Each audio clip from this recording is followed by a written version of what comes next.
Twelfth class biology का आज हम चैप्टर नंबर 12 पढ़ेंगे, 27 पढ़ेंगे। चैप्टर नंबर 27 में आज हम रेन्यूएबल रिसोर्सेज करेंगे। वो रिसोर्सेज जो क्या इससे पहले मैंने डिस्कस किए थे, जो इंसान बार बार यूज कर सकता है। ठीक है, ये नेचुरल साइकिल है, ये बार बार यूज हो रहे हैं, एक दफा इस्तेमाल हो रहे हैं, फिर घूम के फिर आ रहे हैं और फिर इस्तेमाल हो रहे हैं, साइकिल फॉर्म में सर्कुलेट हो रहे हैं। ठीक है, इसीलिए इसको रेन्यूएबल कहा गया। कुछ रिसोर्सेज हैं जिसको हम डिस्कस करते हैं। हवा की बात कर ले तो हवा जो है several kilometre thick blanket of atmosphere, earth के गिर्द एक बहुत किलोमीटर में एक ब्लैंकेट, एक चादर ओढ़े जो है क्या है आपके इर्द गिर्द, एटमॉस्फेयर है। ठीक है, हवा बहुत इंपॉर्टेंट नेचुरल सोर्स है। हवा बहुत जरूरी है हर जानदार के लिए, जिंदा रहने के लिए। ना सिर्फ जानदार के लिए, बहुत से बाकी भी रिएक्शन होते हैं जो हवा के जरिए होते हैं। हवा में 79% नाइट्रोजन, 20% ऑक्सीजन और 0.03% कार्बन डाइऑक्साइड पाई जाती है। और ट्रेस मतलब बिल्कुल माइनर अमाउंट में कुछ और गैसेस पाई जाती है जिसको हम नोबल गैसेस कहते हैं, जो पीरियोडिक टेबल में पाई जाती है, लाइक हीलियम। ठीक है, अब ऑक्सीजन, ऑक्सीजन उन्होंने कहा है इस कंज्यूम, ऑक्सीजन बहुत ज्यादा इस्तेमाल होता है। ऑक्सीजन कितना पाया जाता है? 20%। और लेकिन सबसे ज्यादा इस्तेमाल क्या होता है? ऑक्सीजन। जो जितने भी जानदार है सांस लेने के लिए ऑक्सीजन को इस्तेमाल करते हैं। उसके साथ साथ कार्बन डाइऑक्साइड और नाइट्रोजन जो है ये रॉ मटेरियल होता है, मतलब कि ये भी कहीं ना कहीं यूज हो जाता है, या ऑक्सीजन की वजह से ये जो उसकी उसकी मतलब कह सकते हैं कि ये उसके साथ वेस्ट प्रोडक्ट भी कह सकते हैं। ठीक है, नेचुरल साइकिल में होता है, ये फूड भी बनाता है और इसे और भी बहुत सारी इंसानी जरूरियात हैं जो पूरी करता है। हवा जो है वो रोजाना के साथ साथ बदलते वक्त के साथ साथ बहुत तेजी से पोल्यूटेड होती जा रही है, गंदी होती जा रही है। क्यों? इंडस्ट्रियलाइजेशन, फैक्ट्रियां लगाने की वजह से, ऑटोमोबाइल गाड़ियों का बहुत ज्यादा रश हो गया, उसकी वजह से धुआं पैदा हो रहा है। प्लूटेड एयर जो है, प्लूटेड एयर में कुछ गैसेज होती हैं जैसे कार्बन मोनोऑक्साइड, वो जो कार्बन डाइऑक्साइड थी वो चेंज होकर मोनोऑक्साइड हो गई है। ठीक है, हाइड्रोकार्बन, ऑक्साइड ऑफ नाइट्रोजन और सल्फर, ये जो है ये सारी डेंजरस होती हैं और ये सारी ग्रीन हाउस गैसेज हैं। ये ग्रीन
तो मट्टी की बात कर रहे थे, जमीन की क्रस्ट की जो सबसे ऊपर वाली लेयर है उसे सॉइल कहते हैं, और इसमें ज्यादातर सॉइल के पार्टिकल पाए जाते हैं, पानी भी पाया जाता है, हवा पाई जाती है सारे, और कुछ इनऑर्गेनिक मैटर और कुछ सॉइल के ऑर्गेनिज्म पाए जाते हैं जो मट्टी में रहते हैं।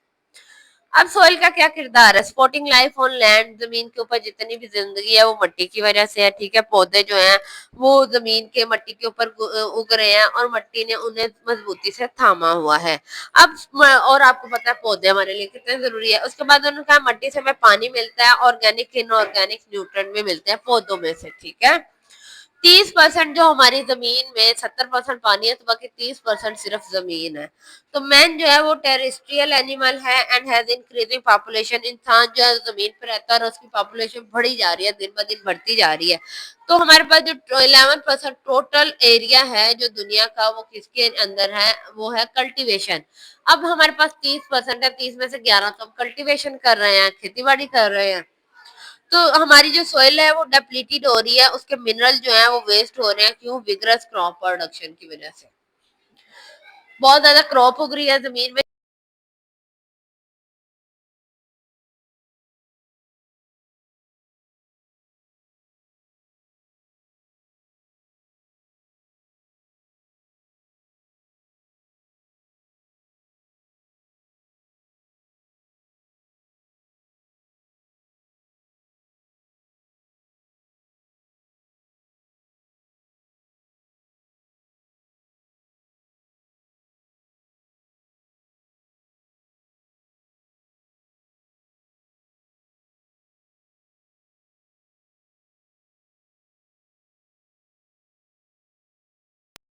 अवेयरनेस देनी होगी लोगों के दरमियान, और उन्हें सिखाना होगा मीडिया के जरिए, ताकि उन्हें शऊर आए कि हमने अपनी मट्टी को कैसे बचाना है। आज के लिए इतना काफी है, बाकी के